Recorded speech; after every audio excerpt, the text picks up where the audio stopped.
네, 안녕하십니까. 신바람 국어교실의 신바람입니다. 자, 오늘 배울 교재는 꿈틀 중학국어 2학년 1학기. 자, 이제 드디어 희곡과 시나리오에 대해서 배워볼 텐데요. 우리 교재 130쪽입니다. 자, 오늘도 선생님과 함께 국어 공부 열심히 한번 해보도록 하겠습니다.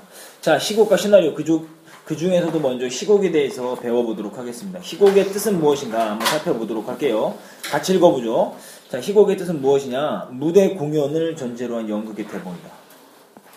무대 공연이라는 게 중요하고요. 연극의 대본이라는 게 중요합니다. 그걸 잘 기억해 두어야 됩니다. 그렇기 때문에 희곡에는 이런 특징들이 있습니다. 첫 번째, 무대 공연을 목표로 하기 때문에 무대 공연을 위한 문학이다라는 것. 무대 위에서 해야 되기 때문에 시간과 공간과 인물 수의 제약을 받는 것. 시공간의 제약이 있다라는 거죠. 가장 심합니다.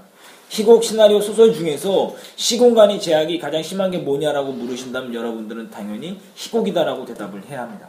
그리고 대사와 행동으로 전개된다라고 이야기하는데요. 선생님, 대사와 행동이라는 말은 소설도 대사와 행동이 있지 않나요? 맞습니다. 소설도 대사와 행동이 있지만 희곡은 뭐가 없냐면요, 서술자가 없습니다. 그렇기 때문에 시점이라는 게 없어요, 희곡은.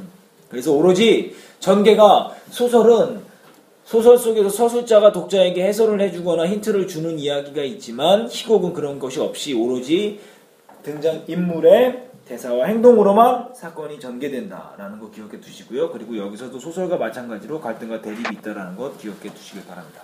그리고 희곡의 특징, 현재형의 문학이다. 현재형으로 제시된다.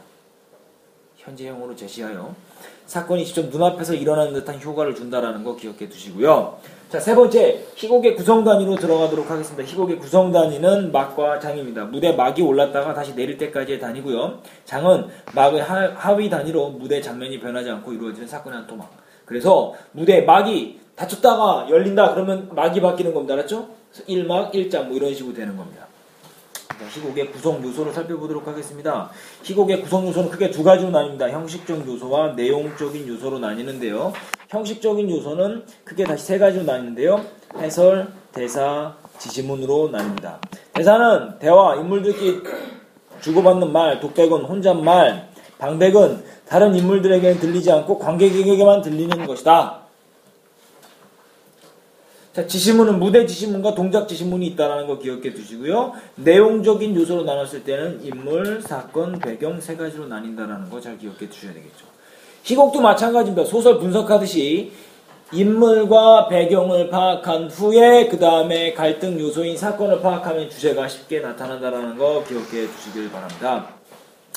자, 희곡과 시나리오의 구성 단계, 발단, 전개, 절정, 하강, 대단원 이렇게 소설과는 약간의 차이점이 있는데요. 발단 부분에서는 배경과 등장인물을 소개하고, 전개 부분에서는 사건이 전개되고, 절정 부분에서는 갈등이 최고조에 이르며, 하강 부분에서는 갈등 해결의 실마리가 보이고 극적 반전이 나타난다. 그리고 대단원에서는 갈등이 완전히 해소되고 사건이 마무리된다는 것을 알 수 있습니다. 뮤지컬 대본. 뮤지컬 대본은, 자, 뮤지컬이라는 게 뭐냐면 잘 기억해둬야 됩니다. 뮤지컬을 우리가 뭐라고 이야기하냐면 종합 공연물이다라고 이야기합니다. 잘 기억해두세요.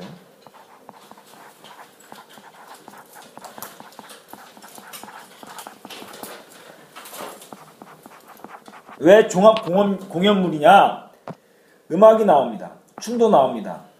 노래가 나옵니다. 그리고 연기도 나옵니다. 그래서 음악적인 요소, 그리고 무용적인 요소, 그리고 연극의 요소가 다 나오기 때문에 종합 공연물이다라고 이야기하는 것 꼭 기억해 두시길 바랍니다.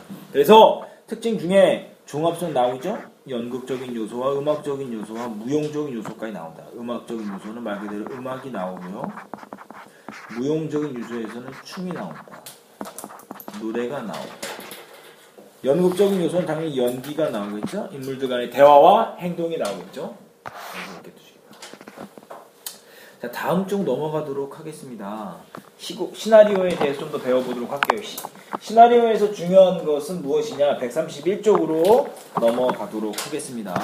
131쪽을 살펴보시죠. 시나리오는 뭡니까? 희곡은 무대 상연을 목적으로 한 연극의 대본이라고 이야기했죠? 시나리오는 여기 나와 있는 것처럼 영화나 드라마를 목적으로 한 대본이다. 영화나 드라마가 시나리오입니다. 알았죠? 시나리오의 특징은 장면 번호 요걸로 진행해주죠. S#이라고 하죠. 그리고 씬넘버의 단위로 하고 대사와 행동. 여기서도 마찬가지 서술자가 있어요, 없어요? 없습니다. 서술자가 없습니다. 카메라 촬영을 위한 특수 용어가 사용된다. 밑에 이제 4번의 시나리오 용어를 이따 배울 때 다시 이야기하도록 하고요. 그리고 시공간 인물수의 제약을 받는다. 하지만 거의 받지 않는다라는 거죠.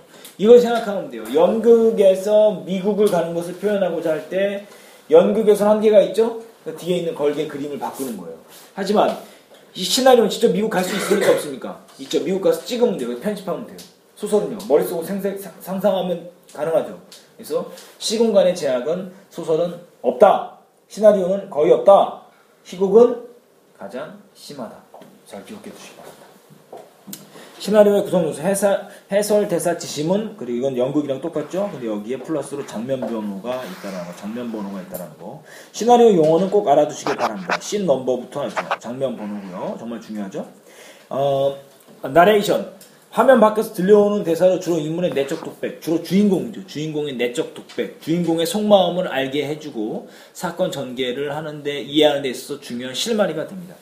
페이드 인, 어둡던 화면이 차차 밝아지는 것. 페이드 아웃, 차차 어두워지는 것입니다. 오버랩, 앞장면과 다음 장면이 뭐한다? 겹쳐지는 거예요. 앞장면에 다음 장면이 겹쳐지는 거. 그래서 이전 화면이 사라지는 것이다. 클로즈업, 대상의 일부분을 화면에 확대하는 거. 줌 인, 줌 아웃 알죠? 비슷하다고 생각하시면 됩니다.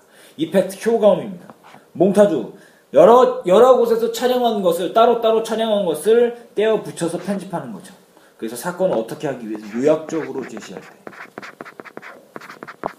뭐 예를 들면 다이어트 하는 모습을 처음부터 끝까지 다 보여줄 수 없죠?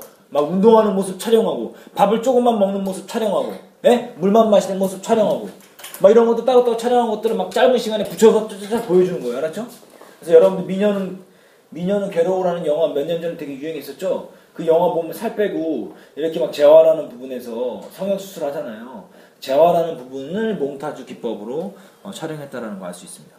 플래시백, 이것은 뭐냐면요. 과거 회상 장면을 나타내기 위해서 과거 회상 장면을 내가 옛날에는 그랬는데 하면은 이렇게 인물이 이렇게 생각을 하죠. 상상을 하죠. 턱을 개고 그러면 그 위에 화면이 뜨죠? 그러면서 그게 뭐가 되니까 화면이 싹 바뀌어요. 그러면서 과거로 싹 돌아가는 거예요. 과거 회상 기법입니다. 알았죠? 잘 기억해 두시길 바랍니다. 그래서 5번 중요하죠. 희곡과 시나리오와 소설을 비교해 봤더니 희곡 무대 상연이 목적이고 시나리오는 영화나 드라마의 제작이 목적이다. 하지만 소설은 딱히 목적이 있는 것은 아닙니다. 막과 장으로 구성되어 있는 희곡, 장면으로 구성되어 있는 시나리오, 소설은 딱히 구성이 있지 않다. 차이점은 뭐냐? 등장인물이 대사와 행동으로 표현된다. 시나리오도 마찬가지다. 하지만 서술자가 있다. 그렇기 때문에 시점도 있다라는 거죠. 소설은. 희곡은 시공간의 제약을 많이 만들고 이게 가장 중요한 특징입니다. 시공간의 제약이 거의 없다. 소설은 시공간의 제약이 아예 없다라는 것 기억해 두시길 바랍니다. 공통점은 산문 문학의 한 갈래고 대립과 갈등이 있다. 대립과 갈등의 문학이다. 인생의 진실을 추구한다라는 것 기억해 두시면 좋습니다. 그래서 여러분들 희곡과 시나리오, 갈래의 특징에 대해서 잘 기억해 둬야 되는데요. 여기서 가장 중요한 거, 선생님이 강조하고 싶은 건 뭐냐면요. 바로 요겁니다. 시공간의 제약.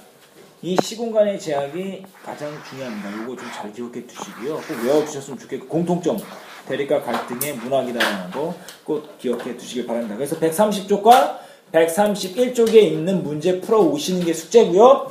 당연히 오마이노트 하는 것도 숙제입니다. 그래서 오늘 배웠던 부분 꼭 복습하시고 다음 시간에도 열심히 공부해 주시길 바랍니다. 다음 시간에 만나죠. 소년이여 야망을 가져라.